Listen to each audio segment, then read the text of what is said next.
नमो भगवते तस्मै कृष्णायाद्भुतकर्मणे रूप नाम विवेदेन जगत कीर्ति यूयते सच्चिदानंदरूपाय विश्वोत्पत्त्यादिहेतवे तापत्रय विनाशाय श्री कृष्णाय वयं नुमः।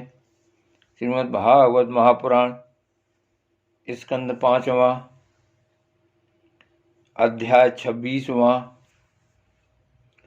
नरकों की विभिन्न गतियों का वर्णन।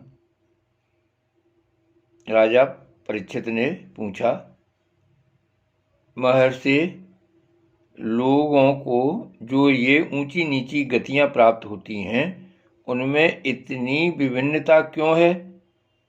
श्री सुखदेव जी ने कहा, राजन, कर्म करने वाले पुरुष सात्विक, राजस और तामस 3 प्रकार के होते हैं तथा उनकी श्रद्धाओं में भी भेद रहता है। इस प्रकार स्वभाव और श्रद्धा के भेद से उनके कर्मों की गतियां भी भिन्न भिन्न होती हैं और न्यूनाधिक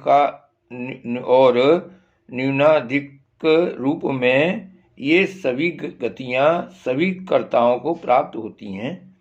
इसी प्रकार निषिद्ध कर्म रूप पाप करने वालों को भी उनकी श्रद्धा की असमानता के कारण समान फल नहीं मिलता। अतः अनादि अविद्या के वशीभूत होकर कामना पूर्वक किए हुए उन निषिद्ध कर्मों के परिणाम में जो हजारों तरह की नार की गतियां होती हैं उनका विस्तार से वर्णन करेंगे।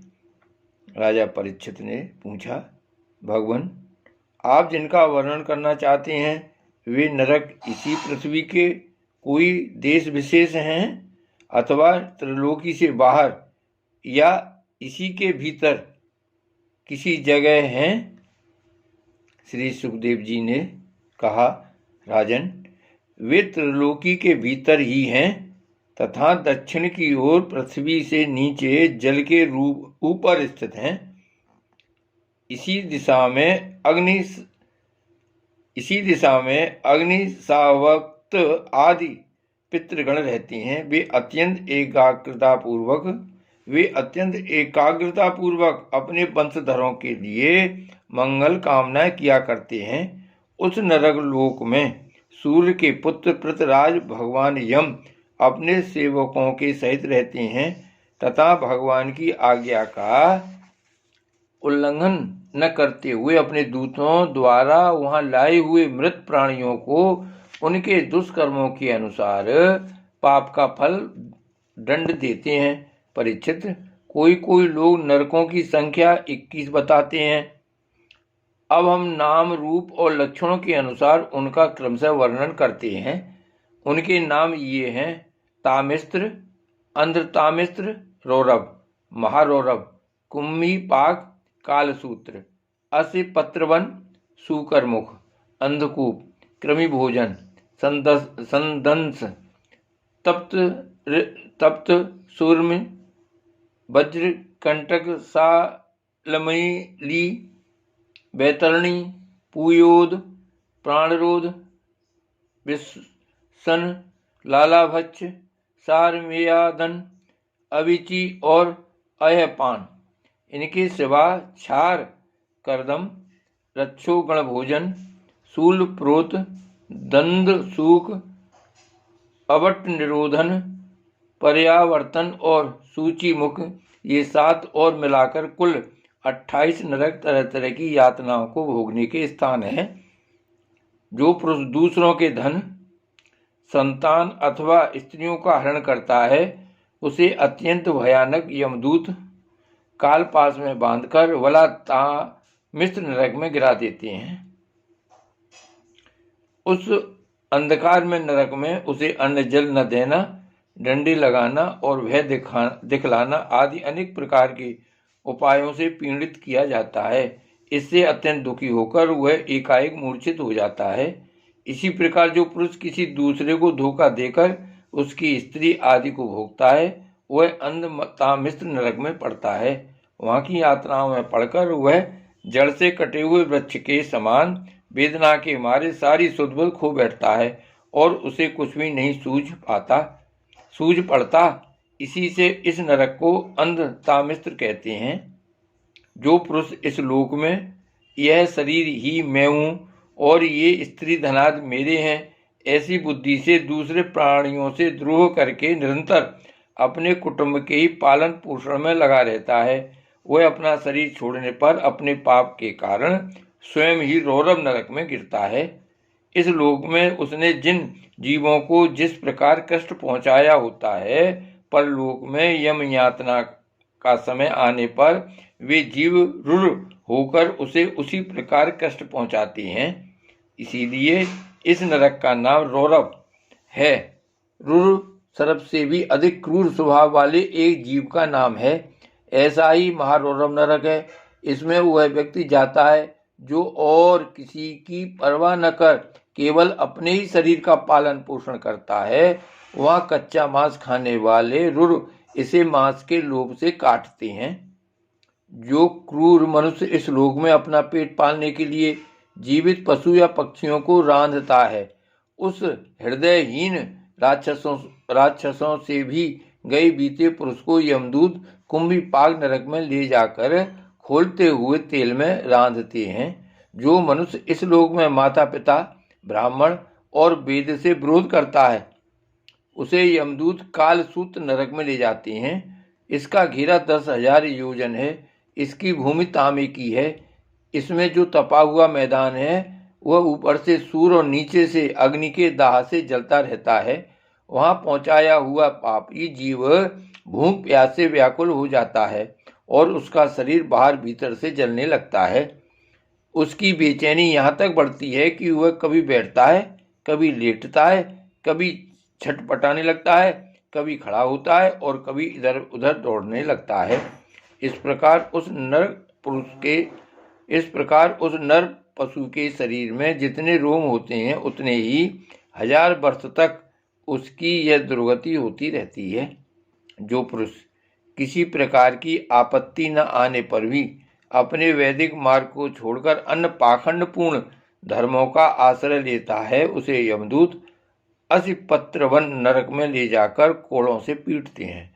जब मार से बचने के लिए वह इधर उधर दौड़ने लगता है, तब उसके सारे अंग तालवन के तलवार के समान पैने पत्तों से, जिनमें दोनों ओर धारें होती हैं, टूक टूक होने लगती हैं। तब वह अत्यंत वेदना से हाय मैं मरा इस प्रकार चिल्लाता हुआ पद पद पर मूर्छित होकर गिरने लगता है। अपने धर्म को छोड़कर पाखंड मार्ग में चलने से उसे इस प्रकार अपने कुकर्म का फल भोगना पड़ता है। इस लोक में जो पुरुष राजा या राज कर्मचारी होकर किसी निरपराध मनुष्य को दंड देता है अथवा ब्राह्मण को शरीर दंड देता है, वह महापापी मरकर सुकर्मुख नरक में गिरता है। वहाँ जब महाबली यमदूत उसके अंगों को कुचलते हैं, तब वह कूल्हों में पेरे जाते हुए गन्नों के समान पीड़ित होकर इस प्रकार इस लोक में उसके द्वारा सताए हुए निरपराध प्राणी रोते चिल्लाते थे, उसी प्रकार कभी आर्त स्वर से चिल्लाता और कभी मूर्छित हो जाता है। जो पुरुष इस लोक में खटमलादि जीवों की हिंसा करता है, वह उनसे द्रोह करने के कारण अंधकूप नरक में गिरता है, क्योंकि स्वयं भगवान ने ही रक्तपान आदि उनकी वृत्ति बना दी है और उन्हें उसके द्वारा दूसरों को कष्ट पहुंचाने का ज्ञान भी नहीं है। किंतु मनुष्य की वृत्ति भगवान ने विधि निषेध पूर्वक बनाई है और उसे दूसरों के कष्ट का ज्ञान भी है। वहाँ भी पशु, मृग, पक्षी, सांप आदि रेंगने वाले जंतु, मच्छर, जूं, खटमल और मक्खी आदि जीव जिनसे उसने द्रोह किया था, उसे सब ओर से काटते हैं। इससे उसकी निंद्रा और शांति भंग हो जाती है और स्थान न मिलने पर भी वह बेचैनी के कारण उस घोर अंधकार में इस प्रकार भटकता रहता है जैसे रोगग्रस्त शरीर में जीव छटपटाया करता है।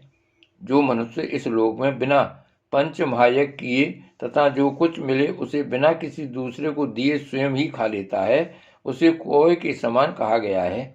वह परलोक में कृमि भोजन नामक निकृष्ट नरक में गिरता है। वहाँ 1 लाख योजन लंबा चौड़ा एक कीड़ों का कुंड है। उसी में उसे भी कीड़ा बनकर रहना पड़ता है। और जब तक अपने पापों का प्रायश्चित न करने वाले उस पापी के बिना दिए और बिना हवन किए खाने के दोष का अच्छी तरह शोधन नहीं हो जाता, तब तक वह उसी में पड़ा पड़ा कष्ट भोगता रहता है। वहाँ कीड़े उसे नोचते हैं और वह कीड़ों को खाता है। राजन, इस लोक में जो व्यक्ति चोरी या बरजोरी से ब्राह्मण के अथवा आपत्ति का समय न होने पर भी किसी दूसरे पुरुष के स्वर्ण और रत्नादि का हरण करता है, उसे मरने पर यमदूत संदंस नामक नरक में ले जाकर तपाए हुए लोहे के गोलों से दागते हैं और शरणासी से उसकी खाद नोचते हैं। इस लोक में यदि कोई पुरुष अगम्या स्त्री के साथ संभोग करता है अथवा कोई स्त्री अगम पुरुष से व्यभिचार करती है, तो यमदूत उसे तप्त सूर्य नामक नरक में ले जाकर कोड़ों से पीटते हैं तथा पुरुष को तपाए हुए लोहे की स्त्री मूर्ति से और स्त्री को तपाई हुई पुरुष प्रतिमा से आलिंगन कराते हैं। जो पुरुष इस लोक में पशु आदि सभी के साथ व्यभिचार करता है, उसे मृत्यु के बाद यमदूत वज्र कंटक साल मली नरक में गिराते हैं और वज्र के समान कठोर कांटों वाले सेमर के वृक्ष पर चलाकर फिर नीचे की ओर खींचते हैं। जो राजा या राजपुरुष इस लोक में श्रेष्ठ कुल में जन्म पाकर भी धर्म की मर्यादा का उच्छेद करते हैं, वे उस मर्यादातिक्रमण के कारण मरने पर वैतरणी नदी में पटके जाते हैं। यह नदी नरकों की खाई के समान है। उसमें मल मूत्र पीव रक्त केश नख हड्डी चर्बी मांस और मंजा आदि गंदी चीजें भरी हुई हैं। वहां गिरने पर उन्हें उधर उधर से जल के जीव नोचते हैं, किंतु इससे उनका शरीर नहीं छूटता। पाप के कारण प्राण उसे बहन किए रहते हैं और वे उस दुर्गति को अपनी करनी का फल समझकर मनी मन संतप्त होते रहते हैं। जो लोग सोच और आचार के नियमों का परित्याग कर तथा लज्जा को तिलांजलि देकर इस लोक में शूद्राओं के साथ संबंध गांठ कर पशुओं के समान आचरण करते हैं, वे भी मरने के बाद पीव विष्टा मूत्र कफ और मल से भरे हुए पुयोद नामक समुद्र में गिरकर उन अत्यंत घृणित वस्तुओं को ही खाते हैं। इस लोक में जो ब्राह्मण आदि उच्च वर्ण के लोग कुत्ते या गधे पालते और शिकार आदि में लगे रहते हैं तथा शास्त्र के विपरीत पशुओं का वध करते हैं, मरने के पश्चात वे प्राणरोध नरक में डाले जाते हैं और वहां यमदूत उन्हें लक्ष्य बनाकर बाणों से बीनते हैं। जो पाखंडी लोग पाखंडपूर्ण यज्ञों में पशुओं का वध करते हैं, उन्हें परलोक में वैसस सन नरक में डालकर वहां के अधिकारी बहुत पीड़ा देकर काटते हैं। जो द्विज कामातुर होकर अपनी सुवर्णा भार्या को वीर पान कराता है, उस पापी को मरने के बाद यमदूत वीर की नदी लाल भच्च नामक नरक में डालकर वीर पिलाते हैं। जो कोई चोर अथवा राजा या राजपुरुष उस लोक में किसी के घर में आग लगा देते हैं, किसी को विष देते हैं अथवा गांव या व्यापारियों की टोलियों को लूट लेते हैं, उन्हें मरने के पश्चात सार में यादन नामक नरक में वज्र की सी ढालों वाले 720 यमदूत कुत्ते बनकर बड़े वेग से काटने लगते हैं। इस लोक में जो पुरुष किसी की गवाही देने में, व्यापार में अथवा दान के समय किसी भी तरह झूठ बोलता है, वह मरने पर आधार शून्य अविचीमान नरक में पड़ता है। वहां उसे 100 योजन ऊंचे पहाड़ के शिखर से नीचे को सिर करके गिराया जाता है। उस नरक की पत्थर की भूमि जल के समान जान पड़ती है, इसीलिए इसका नाम अबीचमान है। वहां गिराए जाने से उसके शरीर के टुकड़े टुकड़े हो जाने पर भी प्राण नहीं निकलते, इसलिए उसे बार बार ऊपर ले जाकर पटका जाता है। जो ब्राह्मण या ब्राह्मणी अथवा व्रत में स्थित और कोई भी प्रमादवश मद्यपान करता है तथा जो क्षत्रिय या वैश्य सोमपान करता है, उन्हें यमदूत अयपान नाम के नरक में ले जाते हैं और उनकी छाती पर पैर रखकर उनके मुंह में आग से गलाया हुआ लोहा डालते हैं।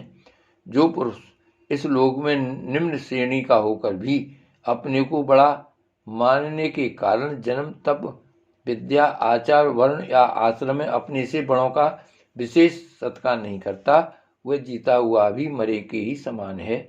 उसे मरने पर छार करदम नाम के नरक में नीचे को सिर करके गिराया जाता है और वहां उसे अनंत पीड़ाएं भोगनी पड़ती हैं।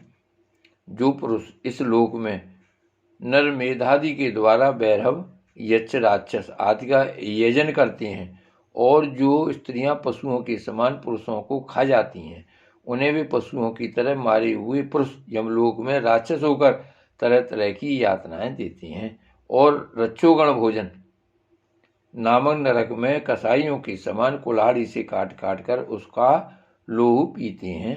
तथा जिस प्रकार वे मांस भोजी पुरुष इस लोक में उनका मांस भक्षण करके आनंदित होते थे, उसी प्रकार वे भी उनका रक्तपान करते और आनंदित होकर नाचते गाते हैं।